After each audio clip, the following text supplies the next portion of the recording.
Olá, iniciamos agora mais um episódio do podcast 120 anos do Colégio Evangélico de Panambi. E hoje a nossa participação é super especial. Estamos aqui com um ex-aluno que também foi professor, diretor de escola e secretário de educação lá em Condor, Jorge Fripp. Jorge, seja bem-vindo ao nosso bate-papo. Você não imagina a alegria da gente poder estar aqui. Eu não sei, o crime não compensa, eu não sei por que me convidaram, mas é para a gente poder talvez retribuir um pouquinho de tudo aquilo que a gente recebeu aqui do Colégio Evangélico Panambi durante toda a caminhada, né? Não só no tempo que a gente estava aqui. Depois que a gente saiu daqui, a gente viu tudo o que foi de bom, né? Mas antes disso, antes do evangélico, eu vou te dizer que a gente tinha naquela época, como é que a gente chama no futebol, as divisões de base, que era a nossa escola lá em Condor.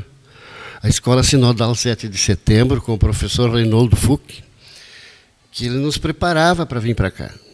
Eram 5 anos assim de uma preparação muito concentrada, muito rígida. O método era praticamente o mesmo, porque ele veio de uma formação do Sino, do lado de São Leopoldo, e a gente deve muito a ele, né? Porque aquelas séries iniciais é fundamental, né? Você trabalhar isso. Começar cedo, esse era um projeto que eu sempre tive na minha caminhada na educação.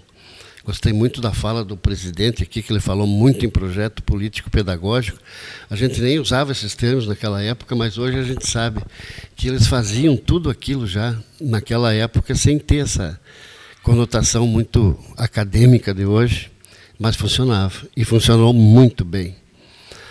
Então eu entrei aqui, o exame de admissão era uma brincadeira para nós fazer aquilo, né? Não tinha nem graça, né? Tão fácil que era. E fiz todo o ginásio, foram 4 anos, depois disso o científico, mais 3 anos. E era um ônibus que vinha de Condor, que trazia aqueles alunos que passaram por aquela escola. A gente nem ouvia falar em cursinho, por exemplo, não se usava esse termo para nós, a gente entrava direto na Santa Maria, Porto Alegre, todas essas faculdades, aí a gente entrava. As minhas 2 irmãs também passaram por aqui, foi a mesma trajetória, nunca precisaram de cursinho para passar. Mas o mais interessante disso tudo, hoje eu não sei mais como é que está, porque não acompanhei o caminhar desses alunos depois que se formam na universidade. Mas daquela turma que vinha de lá para cá, todos não, mas a grande maioria voltou para Condor para trabalhar na comunidade. São médicos, engenheiros, veterinários, professores, diversos profissionais, que todos têm esse legado deixado pelo Colégio Evangélico Panambi. Então eu fico muito contente de poder dar esse depoimento aqui e agradeço pelo convite, porque a gente sempre diz isso, mas não numa oportunidade como essa. Agora vai ficar gravado, vai ficar muito mais pesado, até um compromisso, né, da gente ter feito isso. Muito bem. O senhor falou uma coisa muito importante, que é a retribuição, reconhecer, né? E quando o senhor diz assim, lá de Condor vinha um ônibus. Isso. Esses estudantes se transformaram em profissionais e esses profissionais retornaram para deixar na comunidade, para entregar para a comunidade esse conhecimento. Então, veja que importante é a formação, o quanto é protagonista realmente uma educação de qualidade que direcione as pessoas para o caminho certo. E, com certeza, Condor também está em pleno desenvolvimento aqui junto com Panambi. Com certeza esse desenvolvimento de Condor também está ligado à história do Colégio Evangélico, né? E como que o senhor está vendo isso, seu Jorge, assim, hoje assistindo toda essa história, relembrando hoje aqui no nosso bate-papo, essa questão do futuro, né? Eu tenho certeza que a sua família também ainda tem uma relação, o senhor me contava aqui nos bastidores que o seu neto estuda aqui, né? Sim. Como que o senhor está vendo essa importância do Colégio Evangélico? Imagina, a gente vem falando de 120 anos, Mas daqui para frente, que os desafios são tão maiores, são diferentes, o senhor teve uma experiência enquanto professor, enquanto educador, secretário de educação, diretor. A gente sabe que os desafios da modernidade, dos dias atuais, são muito maiores, talvez, porque nós temos hoje muitas oportunidades, mas o grande desafio é direcionar esse nosso estudante, esse nosso filho, esse nosso adolescente para o caminho certo. Como que o senhor vê a importância dessa educação padrão CEP, com toda essa disciplina, com toda essa organização, na formação das crianças, dos adolescentes na atualidade? É bastante difícil até para a gente falar sobre isso, porque você está acompanhando, né, nos meios de comunicação, o nosso nível de ensino nas escolas públicas. Isto é um problema terrível. Você vê que hoje no ensino médio, a questão da leitura, que eu considero a coisa mais importante de todo o processo, é a leitura. Eu lembro que quando eu assumi a direção da escola, lá em Condor, a delegada de educação, Dejuí, nos chamou lá e disse: vocês vão ler um livro chamado A Crise Mundial da Educação. Isso em 82, faz um tempinho já, faz um tempinho. E ali tinha uma dica, como a França estava fazendo para resolver isso. Então, eles estabeleceram 3 prioridades. Primeira, a leitura. Segunda, a leitura. E a terceira, a leitura. Eu fico muito triste hoje chegar nas escolas e pedir para um aluno me ler um texto lá, pode ser até de ensino médio, ou até da faculdade. Não consegue. Aquilo é soletrado, e agora imagina você entender um texto, compreender um texto, entrar dentro do texto, né? Isso não é possível. Então, como eu vejo assim, ó, que eu tenho um neto que está com 4 anos, que está indo no Rui Barbosa, lá em Carazinho. E essa rede das escolas evangélicas aqui no Rio Grande do Sul é um guardião. Continua sendo um guardião disso tudo, que é a única esperança que eu vejo hoje de que possa resolver algum problema nesse sentido. O meu neto está na 7ª série aqui. Eu peço a leitura para ele e fico muito tranquilo quando eu vejo que ele está lendo e está compreendendo os textos que está lendo. Isso que é o mais importante, né? Muito mais, às vezes, do que um outro aluno já de outras escolas. E eu batalhei muito e sofri muito quando eu fui diretor das escolas estaduais, das escolas do Estado, que isso para mim era um terror, era terrível, né? Porque o Ari Adams estava falando aqui antes da formação de professores, que o colégio praticamente tem que formar os professores aqui. Não tem ninguém que faça isso. E a formação pedagógica das nossas universidades hoje está deixando muito a desejar. Então eu espero que o evangélico continue sendo esse guardião que nós precisamos muito, muito, muito mesmo. Gostei muito desse termo guardião, e eu acho que faz muito jus ao papel do Colégio Evangélico. Exatamente. Realmente ultrapassando gerações, formando, como o senhor diz, assim, a gente vendo profissionais nas diversas áreas, passando em universidades públicas, sem cursinho ainda hoje, né? Porque sim, porque tem essa qualidade, essa preocupação na formação, e bem como a gente falou, não é só formação técnica, mas muito além disso, ensinando o que é ser um cidadão de bem, de ter uma postura ética também no mercado profissional, de se relacionar com os outros. Então, acho que é uma composição, essa formação ela é uma composição que vem agregar na vida de todos que passam por aqui, né, seu Jorge? E quem tem o privilégio de estar aqui, eu também tenho a minha filha aqui, sou muito grata, sou muito feliz. por essa formação que ela está recebendo, e a gente falava muito bem antes disso também, que não é só a escola, tem todo o apoio da família e também tem todo o apoio da comunidade. A gente vê que a comunidade também é muito engajada, o colégio evangélico está muito próximo da comunidade e assim vice-versa.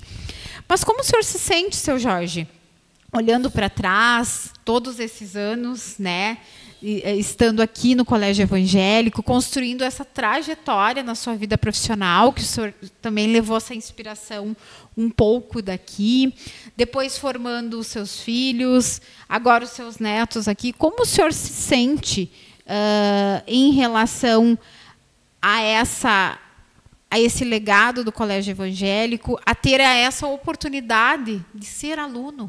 Né? O que isso mudou na sua vida?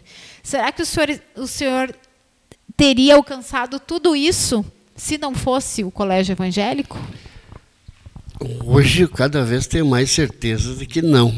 A começar pelo nosso professor lá de Condor, aquele que tinha a mesma proposta política pedagógica. Né? Isso foi uma sequência e isso me serviu para todos os momentos, em todos os momentos da minha vida.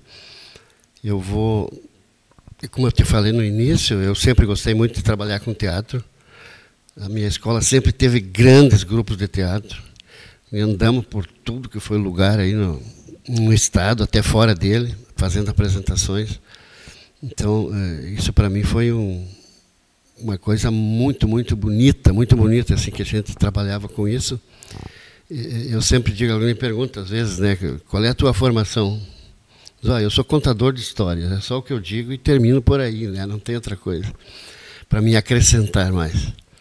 Porque educar para mim sempre foi contar histórias. E eu sei do exemplo do professor Lang, aqui, que era professor de história aqui no Evangélico, tinha um livro muito bonito, tenho guardado até hoje. Ele nunca usava o livro.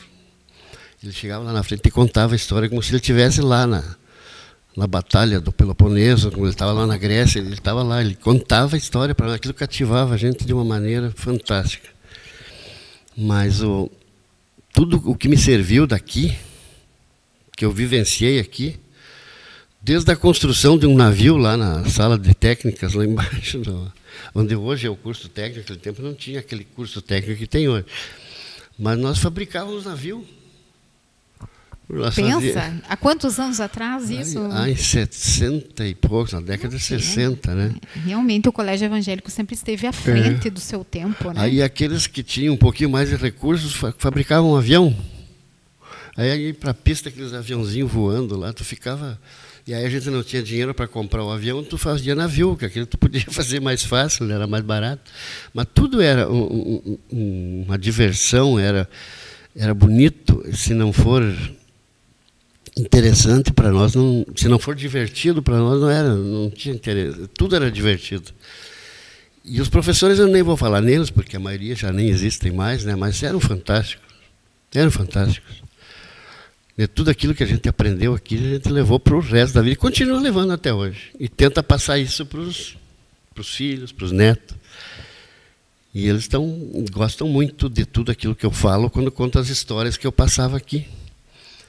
Hoje eles têm assim, oportunidades que a gente não teve na época. A gente tinha que vir com o ônibus de lá, não tinha asfalto. Quando chovia, a gente que trazia o ônibus, não era o ônibus que trazia a gente. Boa essa, seu Jorge. Hoje eles entram no carro aqui, desembarcam aqui, vão embora, tem tudo que é... Facilidade, né? Facilidade.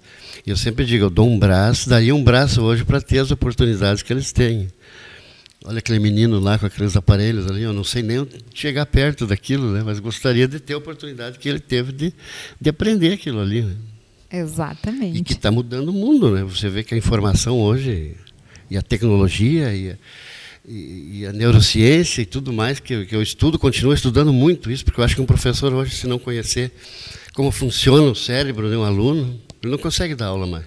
Exato, exatamente. E eu acho que é muito isso também, né, seu Jorge, essa retroalimentação de você estar sempre buscando o conhecimento, que é através do mecanismo estudo, é o que nos mantém vivos todos os dias, é o que nos mantém também o pulsar do nosso coração de querer continuar escrevendo, fazendo coisas interagindo com essa sociedade. Então, a gente nunca pode parar de estudar, porque realmente o conhecimento é algo que é a única coisa que ninguém nos tira. Então, isso é fundamental para todas as gerações. E ouvindo o senhor falar nas dificuldades, eu queria, para encerrar, que o senhor deixasse uma mensagem aqui para aqueles alunos que vão nos assistir, nos escutar, para os pais que estão nos acompanhando, para o corpo docente e para toda a comunidade. O que é a oportunidade de estar aqui, né? Para que eles valorizem também essa oportunidade. Muitas vezes, né, seu Jorge, com todas essas facilidades do mundo moderno, as nossas crianças e os nossos adolescentes, eles não conseguem sentir a dificuldade do processo, que é o que fortalece, é o que enriquece realmente. Então, para que eles realmente valorizem, gente, o que é poder estar no colégio evangélico, poder estar aqui recebendo todo esse ensino, essa aprendizagem, aonde isso pode levar eles, né? Vai levar eles para o mundo. Porque, o que eu já disse antes, eu hoje daria um braço para estar no lugar dessa juventude aí, né? Pelas oportunidades que tem. E dentro dessas oportunidades, eu tenho andado por o mundo aí, sempre estudando e vendo como é que funcionam as escolas e tudo mais. O aparato que existe dentro desta escola aqui é difícil de você encontrar em outro lugar. Então, aproveitem o dia, né? De tudo que você tem aqui, aproveitem os professores, aproveitem esses equipamentos que você tem aqui hoje. É fantástico, eu fico maravilhado de ter tudo aquilo. E todo dia estou brigando com meu neto por causa disso, né? Que às vezes parece que eles não dão esse valor que deveria ser dado, para valorizar aquilo que tem. E aqui tem muita coisa. Então, se alguém não aproveitar isso, depois não se queixe mais tarde. Muito bem. Então, seu Jorge, agradeço a sua participação, agradeço a sua memória, né, de lembrar aí toda essa trajetória com o Colégio Evangélico, e também aproveito para lhe parabenizar por essa grande carreira aí que o senhor construiu e que com certeza aí tem de pano de fundo o Colégio Evangélico, todos esses ensinamentos e essa oportunidade que o senhor teve aqui. Mas eu é que tenho que agradecer a oportunidade. Não sei se eu merecia ter essa oportunidade de vir fazer isso, mas obrigado a você e a todo o pessoal da escola. Muito bem, encerramos aqui mais um episódio do podcast 120 anos do Colégio Evangélico.